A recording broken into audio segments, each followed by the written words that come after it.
Welcome back. તો 31ની ઉજવણીને લઈને રાજસ્થાનના જેસલમેરમાં તડામાર તૈયારીઓ શરૂ થઈ ચૂકી છે. મોટી સંખ્યામાં આવેલા પ્રવાસીઓમાં ભારે ઉત્સાહ જોવા મળી રહ્યો છે. જેસલમેરની હોટેલ અને રિસોર્ટ્સ હાઉસફુલ થયા છે. હોટેલ રિસોર્ટ્સમાં પરંપરાગત નૃત્ય, ડીજે પાર્ટી અને બોનફાયરનું આયોજન કરવામાં આવ્યું છે. રણ વિસ્તારમાં પ્રવાસીઓએ ઊંટ સવારી, જીપ રાઇડની પણ મજા માણી છે. નવા વર્ષની ઉજવણીને ધ્યાને રાખીને પોલીસ પણ સતર્ક બની છે. જેસલમેર આવતા પ્રવાસીઓના વાહનોમાં પણ ચેકિંગ કરવામાં આવી રહ્યું છે. પ્રવાસીઓમાં એક બાજુ ભારે ઉત્સાહ જોવા મળી રહ્યો છે. તમામ જે હોટેલ્સ છે તેનું પણ બુકિંગ છે તે ફૂલ થઈ ચૂક્યું છે. રિસોર્ટ્સ છે તે હાઉસફુલ જોવા મળી રહ્યા છે.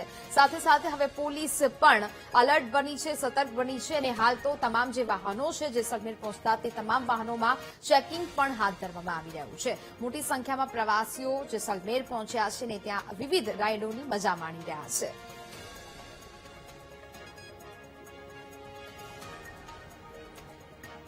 તો પરંપરાગત નૃત્ય, ડીજે પાર્ટી, બોનફાયરનું આયોજન છે તે તમામ હોટેલ્સ અને રિસોર્ટ્સમાં કરવામાં આવી રહ્યું છે. પ્રવાસીઓ મોટી સંખ્યામાં પહોંચી રહ્યા છે. નવા વર્ષની ઉજવણી કરવા માટે ત્યાં સરસ મજાનું આયોજન છે તે કરવામાં આવી રહ્યું છે અને પ્રવાસીઓ પણ તેનો આનંદ માણવા માટે પહોંચી રહ્યા છે. મોટી સંખ્યામાં આવેલા પ્રવાસીઓમાં ભારે ઉત્સાહ છે તે જોવા મળી રહ્યો છે. 31ની ઉજવણીની તડામાર તૈયારીઓ છે અને આયોજનો છે તે વિવિધ જગ્યાઓ પર કરવામાં આવ્યા છે અને જેસલમેરના દ્રશ્યો કે જ્યાં પ્રવાસીઓમાં થનગનાટ જોવા મળી રહ્યો છે. જેસલમેરની હોટેલ અને રિસોર્ટ્સ હાઉસફુલ થઈ ગયા છે. મોટા પ્રમાણમાં પ્રવાસીઓ અહીંયા પહોંચ્યા છે. सामने भी जो पार्किंग स्पॉट्स हैं वहाँ पिछले कुछ समय पहले अतिक्रमण हटाया गया था, तो वहाँ पे पार्किंग की एम्पल जगह है और पार्किंग करवाने के लिए भी पर्याप्त मात्रा में जाप्ता जो है वहाँ पे डिप्लॉय किया गया। मेरा नए साल के लिए सबसे जितने भी पर्यटक आ रहे हैं उनसे अपील है कि आप यहाँ आएँ, यहाँ से अच्छी यादें लेके जाएं, एंजॉय करें, लेकिन नियमों का पालन करें, पर्टिकुलर ट्रैफिक नियमों का पालन करें, शराब पीकर गाड़ी ना चलाएं और अपनी और दूसरों की सुरक्षा को सुनिश्चित करें।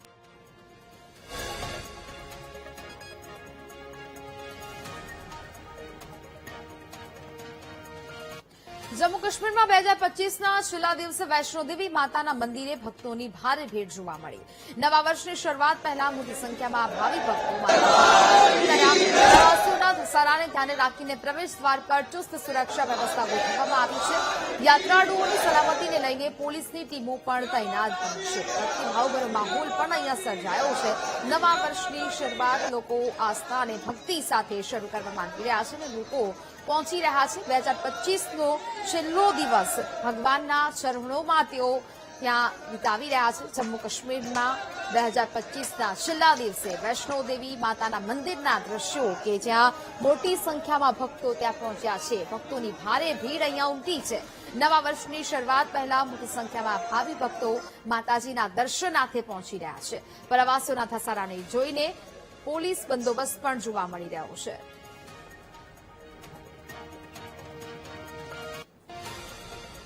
વર્ષના છેલ્લા દિવસે ઉત્તર પ્રદેશના મથુરામાં શ્રદ્ધાળુઓ ઉમટી પડ્યા છે. વૃંદાવનમાં વાંકે બિહારી મંદિરમાં મોટી સંખ્યામાં ભક્તોની ભીડ જામી છે. નવા વર્ષની શરૂઆત પહેલા વાંકે બિહારીના દર્શન કરવા ભક્તો ઉમટી પડ્યા. મંદિર પ્રશાસને ભક્તો સારી રીતે દર્શન કરી શકે તે માટે વ્યવસ્થાઓ પણ કરાઈ છે. વર્ષના છેલ્લા દિવસે વાંકે બિહારીના દર્શન કરી ભક્તો નવા વર્ષની શરૂઆત કરશે અને તે માટે જ મોટી સંખ્યામાં ભક્તો અહીંયા પહોંચ્યા છે. आज साल के अंतिम दिनों में आप देख रहे हैं मंदिर में भीड़ भाड़ की स्थिति है और पुलिस प्रशासन और यहाँ के हमारे मंदिर के सिक्योरिटी गार्ड सब अपना पुरजोर कोशिश कर रहे हैं कि लोगों को दर्शन सही तरीके से हो सके। मंदिर के पूर्व समय के अनुसार को आज मंदिर सुबह 8:30 बजे खोल दिया गया है। 8 बजे राइट टाइम आरती 8:30 बजे खोलने के बाद 9 बजे राइट टाइम आरती कर दी गई है। आम श्रद्धालु अपना माला प्रसाद ठाकुर जी के लिए व्यवस्थित ढंग से अंदर चढ़ा सके, अपने गंतव्य को निकल सके। तो यहाँ पर गर्भगृह के सामने जो मुख्य जगमोहन का एरिया है, यहाँ पर 2 या 3 लोगों की नियुक्ति करी गई हुई है जो कि प्राइवेट तौर पर हैं, जो आम श्रद्धालुओं का माला प्रसाद गर्भगृह तक पहुंचा रहे हैं। सारी व्यवस्थाएं अपने हिसाब से ठीक चल रही हैं। તો 31ને લઈને દેવભૂમિ દ્વારકામાં પોલીસની ટીમો સજ્જ બની છે. સમગ્ર વિસ્તારમાં 758થી વધુ પોલીસ જવાનો તૈનાત છે. શંકાસ્પદ વ્યક્તિ, હિલચાલ કે વાહન ચેકિંગને લઈને પોલીસ બંદોબસ્ત ગોઠવાયો છે. દ્વારકા પોલીસ સાથે એસઓજી, એલસીબી અને જીઆરડીના જવાનો પણ તૈનાત છે. વધારે ભીડવાળા સ્થળે પોલીસ ડ્રોન કેમેરાથી નજર રાખવાની છે. જિલ્લામાં 14 ચેકપોસ્ટ બનાવવામાં આવ્યા છે અને જ્યાં સતત વાહનોનું ચેકિંગ પણ ચાલુ કરી દેવામાં આવ્યું છે. દેવભૂમિ દ્વારકા જિલ્લા પોલીસ છે લોકો શાંતિપૂર્ણ રીતે આની ઉજવણી કરી શકે અને એકદમ હર્ષોલ્લાસ અને કોઈ પણ પ્રકારની અસલામતી ન અનુભવે, જેના ભાગરૂપે અમે અમારી જે તમામ તૈયારીઓ છે એને આખરી ઓપ આપ્યો છે. અને અમારા જિલ્લા પોલીસના કર્મચારીઓ અને અધિકારીઓ અને હોમગાર્ડ, જીઆરડી મળી અને 758 પોલીસ કર્મચારી અધિકારીને આ બંદોબસ્તમાં લગાડેલ છે. જેમાં અમે અલગ અલગ પોલીસ સ્ટેશનમાં 14 ચેકપોસ્ટ બનાવેલ છે અને એ તમામ ચેકપોસ્ટ ઉપર એક પીએસઆઈ અથવા પીએસઆઈથી ઉપરના રેન્કના અધિકારી અને તેની ટીમ સતત ચેકિંગ કરશે, વાહનોનું, શંકાસ્પદ વ્યક્તિઓનું, શંકાસ્પદ હિલચાલનું. અને એ ઉપરાંત પણ બીડીડીએસની ટીમ છે, એસઓજી, એલસીબી અને તમામ જિલ્લાની પોલીસની જે તમામ જે ઇન્ફ્રાસ્ટ્રક્ચર છે એ બધાનો પણ આમાં અમે ઉપયોગ કરવાના છીએ. નવા વર્ષની ઉજવણીને લઈને રાજકોટ વાસીઓમાં પણ અનેરો થનગનાટ જોવા મળી રહ્યો છે. નવા વર્ષને આવકારવા માટે અનેક જગ્યાએ ડીજે પાર્ટીનું આયોજન થયું છે. બીજી તરફ રાજકોટ પોલીસ પણ એલર્ટ મોડમાં છે. આયોજનના સ્થળો પર ક્રાઇમ બ્રાન્ચે ચેકિંગ હાથ ધર્યું. સીસીટીવીની મદદથી પોલીસની ટીમ સતત નજર રાખવાની છે.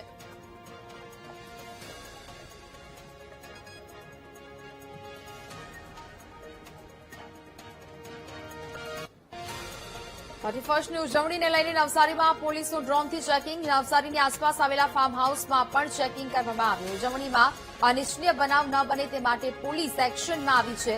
ફાર્મ હાઉસના ટેરેસ અથવા અન્ય કોઈ જગ્યાએ દારૂનું સેવન કરતા લોકો પર પણ નજર રાખવામાં આવશે. ડ્રોન કેમેરા દ્વારા આજે નજર છે તે રાખવામાં આવશે. કોઈ અનિચ્છનીય ઘટના ન બને, કોઈ પણ ટેરેસ પર લોકો દારૂનું સેવન ન કરતા હોય તેની પણ બાજ નજર છે તે રાખવામાં આવશે. 31ની ઉજવણીને લઈને પોલીસે ડ્રોનથી ચેકિંગ શરૂ કર્યું છે.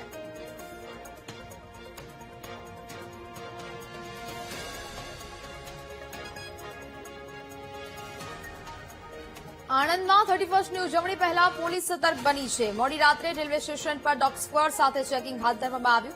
વાહનો સાથે વાહન ચાલકોની પણ તપાસ કરવામાં આવી રહી છે. સતત અત્યારે 31ને લઈને આ ચેકિંગ છે તે શરૂ કરવામાં આવ્યું છે. પોલીસ જવાનો તૈનાત છે અને મોડી રાત્રે ડોગ સ્ક્વોડ સાથે આ ચેકિંગ હાથ ધરવામાં આવ્યું.